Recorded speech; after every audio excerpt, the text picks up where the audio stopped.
Profit loss, लाभ एवं हानि, बहुत ही देखा जाए तो आसान चैप्टर है, पढ़ने में भी आप लोगों को मजा आएगा। परसेंटेज आप लोग पढ़े हैं, कुछ लोग कम ही पढ़े होंगे परसेंटेज, कोई बात नहीं, अगर परसेंटेज निकालना जानते होंगे थोड़ा बहुत, इतना आप लोगों को पता है कि 10% बढ़ता है तो क्या लिखते हैं हम लोग 110, 20% बढ़ता है तो हाँ 30% कम हो गया तो 70, इतना समझ में आ रहा है। तो ऐसे ही प्रॉफिट लॉस में भी पढ़ेंगे, 10% का प्रॉफिट होगा तो डायरेक्ट उसका 110%, 20% का प्रॉफिट हो गया डायरेक्ट 120, 10% का लॉस हो गया डायरेक्ट 90% निकाल लेंगे, ठीक है, समझ में आ रहा है। तो इसमें कुछ टर्म यूज होते हैं, पहले हम लोग थोड़ा सा पहले क्या बात करेंगे कॉन्सेप्ट बेसिक पे, ठीक है, क्या क्या इसमें शब्द यूज होते हैं उस पे हम लोग पढ़ेंगे, ठीक है। तो देखिए क्या क्या शब्द इसमें यूज होता है उसके बारे में थोड़ा सा हम लोग देखेंगे। प्रॉफिट एंड लॉस लिखिएगा आप सारे लोग, ठीक है, अभी देख लीजिए फिर बाद में लिखिएगा, ठीक है।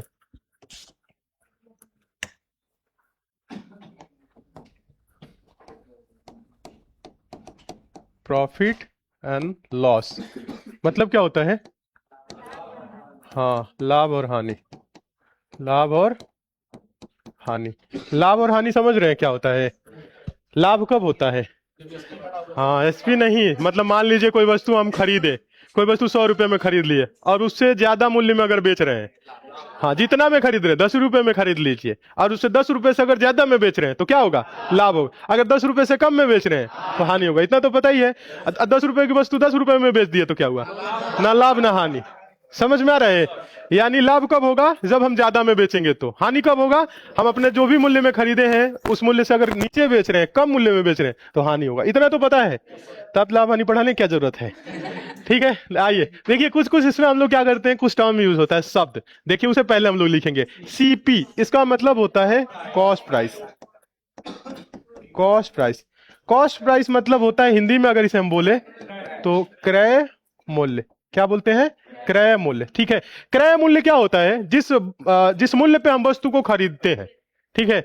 मान लीजिए कोई बेचा तो उसके लिए तो विक्रय मूल्य हो गया, दुकानदार के पास आप गए, मान लीजिए क्या खरीदे, पार्ले जी बिस्कुट लिए 10 रुपए वाली, ठीक है, तो 10 रुपए आपने दिया तो आपके लिए क्रय मूल्य है क्या, 10 रुपए, कितना में खरीदे 10 रुपए, दुकानदार हो सकता है वो 8 रुपए में खरीद के लाया हो, 10 रुपए में दे रहा हो, तो दुकानदार के लिए बेचता है तो विक्रय मूल्य होता है। यानी जिस मूल्य पे हम वस्तु खरीद रहे हैं वो क्या हो जाएगा, क्रय मूल्य, वो आपके लिए क्या होगा, क्रय मूल्य, चाहे कुछ भी है, 10 रुपए 20 रुपए 50 रुपए 100 रुपए कुछ भी आप खरीद रहे हैं। मान लीजिए मोबाइल गए 7,000 का मोबाइल खरीद लिए तो क्रय मूल्य क्या है 7,000, समझ में आया। चलिए उसके इसी को बोलते हैं क्रय मूल्य, मतलब जिसपे हम क्रय किए खरीदे हैं, खरीदने वाला मूल्य क्या होता है, क्रय मूल्य, ठीक है। एक होता है एसपी मतलब सेलिंग प्राइस, सेलिंग इसे बोला जाता है सेलिंग प्राइस, इसका मतलब होता है विक्रय मूल्य। विक्रय मूल्य क्या होता है पता है, हाँ मान लीजिए आपने गया, आपने कुछ सामान खरीद के लाया 100 रुपए का, तो क्रय मूल्य क्या हो जाएगा 100 रुपए, और उसे बेच दिया 120 रुपए में, तो विक्रय मूल्य क्या हो गया 120। यानी जिस मूल्य पे वस्तु को बेचा जा रहा है वो होता है विक्रय मूल्य। विक्रय मूल्य मतलब ऐसे ही शब्द से ही पता लग रहा है, विक्रय किया जा रहा है मतलब बेचा जा रहा है, बेचने वाला मूल्य विक्रय मूल्य, खरीदने वाला जिस मूल्य में खरीदे वो क्रय मूल्य, समझ में आ गया। 100 में खरीदे क्रय मूल्य 100, 100 से ज्यादा में बेच दिए विक्रय मूल्य, 80 में बेच दिए तो भी विक्रय मूल्य 80 हुआ। जरूरी नहीं कि ज्यादा में, कई बार लॉस में भी चीजें बेची जाती हैं, डिमांड ही नहीं है, पता चल रहा है कि कोई डिमांड ही नहीं तो बेच दो भाई, लॉस ही सह के बेच दो, क्या करेंगे, 80 तो आ रहा है, आ तो रहा है, होता है कि नहीं। तो माने जिस मूल्य पे बेचा जाएगा वो क्या हो जाएगा, विक्रय मूल्य हो जाएगा, इतना समझ में आ गया। तो ये हो गया क्रय मूल्य, ये हो गया विक्रय मूल्य। अब यहाँ पे आता है एक पी फॉर प्रॉफिट, हम जैसे अब हम लोग क्वेश्चन जब सॉल्व करेंगे ना तो वहां पे हम लोग कॉस्ट प्राइस क्रय मूल्य नहीं लिखेंगे, हम लोग डायरेक्ट लिख देंगे सीपी, तो आप समझ जाएंगे क्रय मूल्य है, कॉस्ट प्राइस की बात हो रही है। एसपी सेलिंग प्राइस, किसकी बात हो रही है, विक्रय मूल्य की बात हो रही है। फिर उसके बाद से होता है प्रॉफिट, इसे पी से प्रदर्शित कर देंगे, इसका मतलब हो जाएगा प्रॉफिट। प्रॉफिट का मतलब क्या होता है, प्रॉफिट का मतलब होता है लाभ, क्या होता है लाभ। 100 रुपए की वस्तु खरीद के 150 में बेच दिए तो लाभ हो गया, कितने का लाभ हो गया, हाँ। एक होता है लॉस, इसे एल से प्रदर्शित करेंगे, लॉस। लॉस का मतलब क्या होता है, लॉस का मतलब हानि, लॉस का मतलब हानि। मान लीजिए 100 रुपए में खरीदे 70 रुपए में बेच दिए तो हानि हो गया, ठीक है, हानि हो गया। तो अब देखिए क्या होता है, अब यहां पे अब आप देखेंगे तो अगर हम कैसे आपको समझाएं, एक छोटा सा संख्या लेके समझाएं। मान लेते हैं यहां पे लिख देते हैं हम सीपी, फिर यहां पे लिख देते हैं एसपी सेलिंग प्राइस, और यहां पे हो जाएगा प्रॉफिट या लॉस, ठीक है। अगर बात किया जाए कि कोई वस्तु है हमने खरीदा है कितने में 100 में, ठीक है, और बेच कितने में रहे हैं 130 में, मान लीजिए 130 में बेचे, तो क्या हुआ हाँ, यानी देखा जाए सीपी छोटा है एसपी बड़ा है, यानी खरीदे कम में है बेच रहे हैं ज्यादा में, तो हमें क्या हुआ? लाभ हुआ। कितने का लाभ हुआ? रुपए में देखा जाए तो 30 का। कितने का लाभ हुआ? 30 का। समझ में आया? 30 का लाभ हुआ। ऐसे ही मान लीजिए हमने खरीदा कोई वस्तु 100 में, बेच दिया कितने में? 80 में बेच दीजिए, 80 में बेच दिया, तो क्या होगा हमें? हाँ, हानि हुआ। कितने का हानि हुआ? 20 का। हम लोग देख रहे हैं रुपए में अगर लिख रहे हैं तो ऐसे ही, ठीक है। मान लीजिए हमने कोई वस्तु खरीदा 100 में, बेच दिया उसे 100 में, तो क्या हुआ? प्रॉफिट या loss? Zero. No profit no loss, ना लाभ हुआ ना हानि हुआ। समझ में आया? यह बात आप लोगों को समझ में आया? तो अब इसी में क्या होता है ना, इसी में एक होता है लाभ प्रतिशत, बोल देता है कि लाभ प्रतिशत बताइए कितने प्रतिशत का लाभ हुआ। प्रतिशत तो पढ़े हम लोग, तो देखिए होता है प्रॉफिट परसेंट, यानी कि लाभ प्रतिशत। लाभ प्रतिशत, तो लाभ प्रतिशत क्या होता है? लाभ हम लोग देखेंगे कितने का लाभ हुआ है, और लाभ और हानि की गणना हमेशा कहां किया जाता है? क्रय मूल्य पर। किस पे? क्रय मूल्य। इसे क्रय मूल्य लिखें, ठीक है, क्रय मूल्य। और गुने क्या प्रतिशत में बताना है? तो गुने 100%, ठीक है। तो लाभ प्रतिशत निकालना होगा तो हम लोग क्या करेंगे? लाभ बटा क्रय मूल्य गुने 100। आ रहा है समझ में? मतलब हमने क्या किया, देखिएगा, हमने कोई वस्तु खरीदा 80 रुपए में। कितने रुपए में? 80 रुपए में। बेच दिया उसे 120 रुपए में। किसने में कितना बेचा? 120 में। तो लाभ प्रतिशत बोलेगा तो हम लोग देखेंगे लाभ कितने का है? 40 का। 40 का लाभ है, किस पे हुआ है लाभ? 80 रुपए की वस्तु पे तुलना करेंगे ना, तो 80 पे। तो 40 बटा का 80 और गुने क्या हो जाएगा? 100। तो 40 गुना के 80, 2 से जाएगा तो 50%। समझ में आया? तो ऐसे हम लोग क्या करते हैं? लाभ प्रतिशत निकालेंगे। तो लाभ परसेंट को अगर हम इंग्लिश में लिखें तो ऐसे लिखेंगे, प्रॉफिट परसेंट बराबर प्रॉफिट अपॉन सीपी इंटू क्या हो जाएगा? 100%। समझ में आया है? यही चीज को हम क्या किए हैं, बस इंग्लिश में लिख दिए हैं। तो हम लोग बस ये रखेंगे, हिंदी में नहीं लिखेंगे, हिंदी में तो बहुत लिखना पड़ेगा। सीपी एसपी, बस प्रॉफिट लॉस। समझ में आ रहा है? तो इंग्लिश में ही हम लोग लिखेंगे, ठीक है, कोई दिक्कत नहीं ना है। बहुत ज्यादा इंग्लिश ऐसा थोड़ी ना है कि बहुत ज्यादा इंग्लिश है। सीपी क्रय मूल्य, एसपी विक्रय मूल्य, प्रॉफिट लॉस। क्लियर है इतना? अब एक होता है हानि प्रतिशत, देखिएगा, एक होता है क्या? हानि प्रतिशत। हानि प्रतिशत कैसे निकालेंगे? हम लोग देखेंगे कि कितने का हानि हुआ। हानि बटा क्या हो जाएगा? क्रय मूल्य। हानि बटा क्रय मूल्य, हानि बटा, ऐसे लिख देते हैं, हानि बटा क्रय मूल्य गुने क्या हो जाएगा? 100%, ठीक है। तो ये क्या आ जाएगा? इससे हानि प्रतिशत आएगा। समझ में आ रहा है ये बात? तो हानि प्रतिशत को इंग्लिश में बोलेंगे लॉस परसेंट बराबर लॉस अपॉन सीपी इंटू 100%। यानी कहने का मतलब है प्रॉफिट हो या लॉस हो, दोनों की जो गणना होगी वो कहां की जाएगी? क्रय मूल्य पे, सीपी पे। देख रहे हैं? अगर मान लीजिए आपने लाभ कमा रहे हैं तो आप जोड़ेंगे ना कितना रुपए का लाभ कमाए। 100 रुपए में सामान खरीदे, 130 में बेच दिए, तो आप देखेंगे कितना रुपया फायदा? 30। कैसे पता चला है 100 से कितना ज्यादा है? तो यही तो समझ में आया। 80 रुपए का सामान है, 140 में बेच दिए, तो 60 रुपए का लाभ। कैसे पता चला 60? क्योंकि आपको पता है 80 में खरीदे हैं 60, तो किस पे गणना किए हैं? 80 पे। मान लीजिए 80 रुपए में खरीदे, 60 रुपए में बेच दिए, 20 रुपए का हानि। तो अब कहां से जोड़ेंगे कि हानि हुआ है? क्रय मूल्य 80 में खरीदे तो उसी से। तो यानी जो भी लाभ हानि की गणना की जाती है वो हम लोग किस पे कैलकुलेट करेंगे? क्रय मूल्य पे। तो अगर लाभ प्रतिशत बोलेगा तो लाभ बटा क्रय मूल्य गुने 100, हानि बोलेगा तो हानि बटा क्रय मूल्य गुने 100। इतना समझ में आया है? इतना समझ में आया कि नहीं सभी लोगों को? क्लियर है? कोई दिक्कत है इसे समझने में? तो इसे नोट करिए, आगे थोड़ी सी और एक बात बताएंगे, बस इसे नोट कर लीजिए। साफ साफ आप लोग लिखिएगा, हम भले साफ नहीं लिखे हैं, आप लोग नोट्स में साफ लिखिएगा, ठीक है। चलिए इतना आप लोग लिख लीजिए। सीपी कॉस्ट प्राइस, क्रय मूल्य एसपी, सेलिंग प्राइस विक्रय मूल्य, प्रॉपी से प्रॉफिट, पी से दर्शाएंगे, एल से लॉस को दर्शाएंगे, हानि, लाभ परसेंट क्या होता है, हानि प्रतिशत क्या होता है, सीपी एसपी उधर ऐसे करके भी लिख सकते हैं, 100, 130, 100, 80, 100, 100, 0, ऐसे करके भी लिख लिए हैं। मतलब समझ नहीं रहे थे, लिख रहे थे क्या?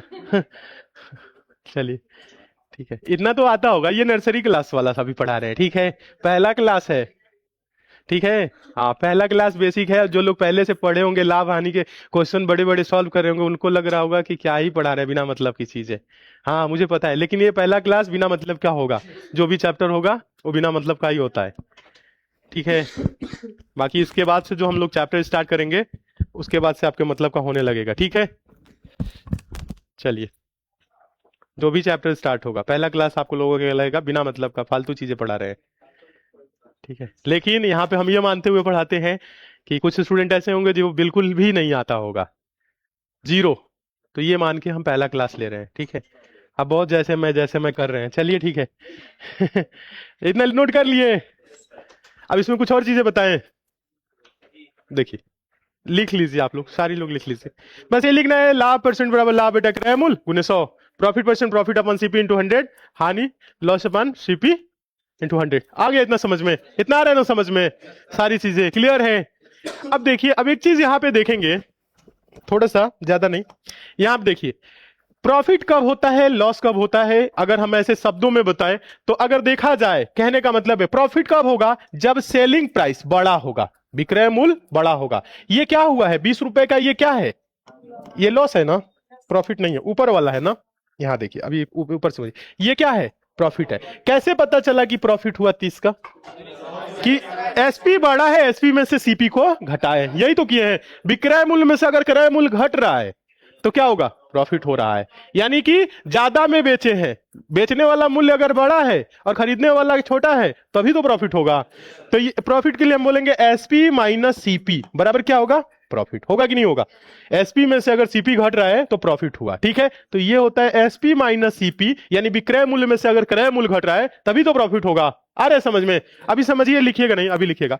अगर क्रय मूल्य बड़ा हो जाए और विक्रय मूल्य इसमें से घटने लगे, देखिए अब यहां पे देखा जाए तो क्रय मूल्य 100 है, विक्रय मूल्य छोटा है, तो ये क्या हो गया है, ये लॉस हो गया। ये लॉस ही तो है, क्या है, ये लॉस है। कब, जब अगर क्रय मूल्य में से विक्रय मूल्य घटने लगे तो क्या होने लगेगा, लॉस। इतना समझ में आया कि नहीं? और क्रय मूल्य विक्रय मूल्य दोनों बराबर हो जाए, यानी सीपी बराबर एसपी हो जाए, तो नो प्रॉफिट नो लॉस। इस हम लिखेंगे नो प्रॉफिट नो लॉस, यानी कि प्रॉफिट लॉस कुछ भी नहीं, जीरो। जीरो का मतलब नो प्रॉफिट नो लॉस। बोलेंगे कि नहीं बोलेंगे? प्रॉफिट लॉस कुछ भी नहीं। तो बस यही चीज समझना है कि एसपी माइनस सीपी क्या होता है, प्रॉफिट, और सीपी माइनस एसपी क्या होता है, लॉस। ये चीजें कम समझ में अभी आया होगा, आ गया है। बाकी ऊपर से देखेंगे, संख्या से देखेंगे तो समझ में आने लगेगा कि जब सेलिंग प्राइस में से कॉस्ट प्राइस, यानी विक्रय मूल्य में से अगर क्रय मूल्य घट रहा है तभी प्रॉफिट आ रहा है, और जब यहां पे क्रय मूल्य में से विक्रय मूल्य घटने लग रहा है तो लॉस हो रहा है। यानी कहने का मतलब है, अगर हम ज्यादा में खरीद रहे हैं, बात सिंपल वही है, अगर हम ज्यादा में खरीद के कम में बेच दे तो क्या होगा, लॉस होगा। अगर हम कम में खरीद के ज्यादा में बेच दिए तो प्रॉफिट होगा। वही बातें हो रही। तो इसी को हम ऐसे लिख दिए, एसपी में से अगर सीपी जा रहा है, यानी विक्रय मूल्य बड़ा है, क्रय मूल्य छोटा है, तो प्रॉफिट होगा। अगर क्रय मूल्य ही बड़ा हो गया और उसमें से विक्रय मूल्य घटने लगा तो लॉस होने लगेगा। ये समझ में आया है? तब ये कम समझ में आया तो कोई बात नहीं, इसकी 1-2 दिन बाद की प्रैक्टिस है, ठीक है। आगे इसमें जब समझाएंगे, क्वेश्चन बनेगा तब। अभी इतना समझ में आया है ना कि प्रॉफिट कैसे होगा, लॉस कैसे होगा, कैसे हम लोग निकालेंगे। तो देखिए, इतना जब समझ में आ गया है, नोट इसे कर लीजिएगा आप लोग। आगे वाले पेज पे ये दोनों लिख लीजिए, ठीक है। बस ये दोनों लिख लीजिए ताकि आप लोगों के फर्स्ट जो पेज है ना, पहला कॉन्सेप्ट वाला, वो चीज क्लियर रहे। लिख लीजिए, उसके बाद हम आगे बता रहे हैं। उसके बाद से हम लोग आज की क्लास में छोटे छोटे क्वेश्चन देखेंगे, ठीक है। हाँ, छोटे छोटे क्वेश्चन देखेंगे, उसके बाद से हम आपको प्रैक्टिस के लिए भी क्वेश्चन देंगे। हो गया? देखिए, अब यहां पे हम आपको समझा रहे हैं, थोड़ा सा समझिएगा। मान लीजिए कोई वस्तु है, सीपी कितना है, सीपी मान लिए 100 रुपए है, और एसपी, एसपी क्या होता है, सेलिंग प्राइस, सीपी क्या होता है, कॉस्ट प्राइस, क्रय मूल्य। आ रहे ना समझ में?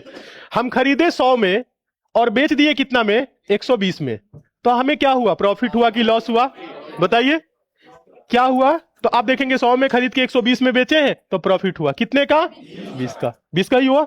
अगर हम पूछे प्रॉफिट परसेंट बताइए, तो 100 का है तो आप बोल देंगे डायरेक्ट 20%, बोल सकते हैं कि नहीं।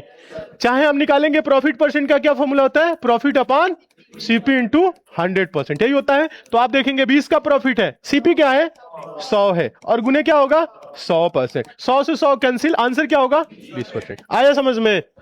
मान लीजिए कोई वस्तु हमने खरीदा, सीपी, ध्यान दीजिएगा, सीपी, सीपी मान लिए कितना है, 70 है। एक सेकेंड, सीपी कितना है, 70 है, और एसपी मतलब सेलिंग प्राइस, विक्रय मूल्य कितना है, 105 है। तो बताइए क्या हुआ, प्रॉफिट हुआ कि लॉस हुआ। तो आप देखेंगे खरीदे हैं 70 में और बेच रहे हैं 105 में, मतलब ज्यादा में बेच रहे हैं ना, तो लाभ हुआ कि हानि हुआ, कितने का लाभ हुआ, कितने का, 35 का। तो ये प्रॉफिट हुआ है, ये प्रॉफिट कितने का है, 35 का। तो प्रॉफिट परसेंट बता सकते हैं, प्रॉफिट परसेंट, प्रॉफिट परसेंट क्या होता है, प्रॉफिट अपॉन सीपी इंटू 100। तो अब इसे लिखने की तो जरूरत है नहीं, यही चीज आएगा यहाँ पे, प्रॉफिट परसेंट ही। तो प्रॉफिट कितने का है, 35 का। किस पे हुआ है 35 का, 70 पे, और गुने क्या करेंगे, 100%, ठीक है। तो देखा जाए तो 35 गुना के कटेगा, और 2 से कितनी बार में जाएगा 50, तो कितने % का प्रॉफिट हो गया? समझ में आ रहा है कि नहीं ये बात समझ में आ रहा है सभी को? सभी लोगों को क्लियर है? अच्छा चलिए, तो एक और देखिए, अगर मान लेते हैं सीपी कितना है 100 है, सीपी क्या है 100 है, और सेलिंग प्राइस एसपी जो है वो है 80। अब क्या हुआ, प्रॉफिट हुआ कि लॉस हुआ? ये सीपी मतलब कॉस्ट प्राइस, क्रय मूल्य, हम खरीदे हैं कितने में खरीदे हैं 100 में, और हम बेच कितने दिए हैं 80 में, तो हमें लाभ हुआ कि हानि हुआ? क्योंकि हमने ज्यादा में खरीद के कम में बेच रहे हैं, तो हमें क्या हो गया है, हमें कितने का देखा जाए हानि हुआ है। तो ये जो लॉस हुआ है कितने का 20 का, और लॉस % का फॉर्मूला क्या होता है, लॉस अपॉन सीपी, यानी हानि बटा क्रय मूल्य गुने 100%, यही तो होता है। तो हम लोग देखेंगे तो लॉस कितने का लॉस है 20 का, सीपी कितना है 100, और गुने क्या हो जाएगा 100, तो कितने % का हो जाएगा, देखा जाए तो 100 से 100 एक बार में कट जाएगा, 20 से कम भी, यानी 20% का लॉस। यानी देखा जाए तो आपने ये देखा कि 100 से अगर जितना ज्यादा हो रहा है तो उतना लाभ, 100 से जितना कम हो रहा है तो उतने % की हानि। अगर 100 पे तुलना किया जाए तो 100 कैंसिल हो जाता है, ये पता है कि नहीं कि ये 100 कैंसिल हो जाता है। पिछले वाले क्वेश्चन में भी हमने एक देखा कि अगर देखा जाए तो 100 से 100 कैंसिल हो गया, अगर 100 से जितना ज्यादा में बेचा जाएगा उतना % प्रॉफिट, अगर 100 से जितना कम जा रहा है उतना % लॉस, यही तो हो रहा है। बातें समझ में आ रही है कि नहीं? चलिए आगे अगर देखा जाए इसी में, मान लीजिए सीपी कॉस्ट प्राइस सीपी मान लीजिए क्या है 80 है, सीपी क्या है 80 है, और एसपी जो सेलिंग प्राइस है वो मान लिए हमने क्या है 60 है। अब क्या हुआ, प्रॉफिट हुआ कि लॉस हुआ? अभी भी क्या देखा जाए तो लॉस हुआ, क्या हो रहा है, हानि ही हो रहा है ना। ये बातें समझ में आ रही है कि नहीं? नहीं आएगी तो बोलिएगा, हिंदी में भी लिख देंगे, क्रय मूल्य विक्रय मूल्य, इतना तो आप समझ ही गए होंगे। ठीक है, तो क्या हो रहा है, लॉस हुआ, कितने का लॉस हुआ है 20 का लॉस हुआ, तो लॉस % बता सकते हैं, 20 का लॉस हो रहा है, किस पे हुआ है 80 पे। तो अब ये नहीं बोलेंगे कि 80 पे भी हो रहा है तो 20% ना, 80 पे हो रहा है तो 20% नहीं, 100 पे होता तो 100 से 100 कैंसिल होता है। आ रहा है ना समझ में? अब ये नहीं कि कितना में खरीद रहे हैं कितना में बेच रहे हैं तो प्रॉफिट लॉस बता, ऐसा नहीं बोलेंगे, ऐसा नहीं बोलेंगे ना। चलिए, तो 20 का लॉस किस पे 80 पे, और गुने क्या करेंगे 100%, तो 20 से कम 20, 20 चौक को 80, 4 से कितने बार में 25, तो लॉस % क्या हो जाएगा 25%। समझ में आया कि नहीं? सभी लोगों को क्लियर है? इतना समझ में आ गया है? कोई दिक्कत नहीं है? अब तो आप कर सकते हैं, अगर कोई वस्तु है ज्यादा या कम में बेचा जाए तो लाभ हानि निकाल सकते हैं या नहीं निकाल सकते हैं? अच्छा, प्रॉफिट लॉस समझ में आ गया है?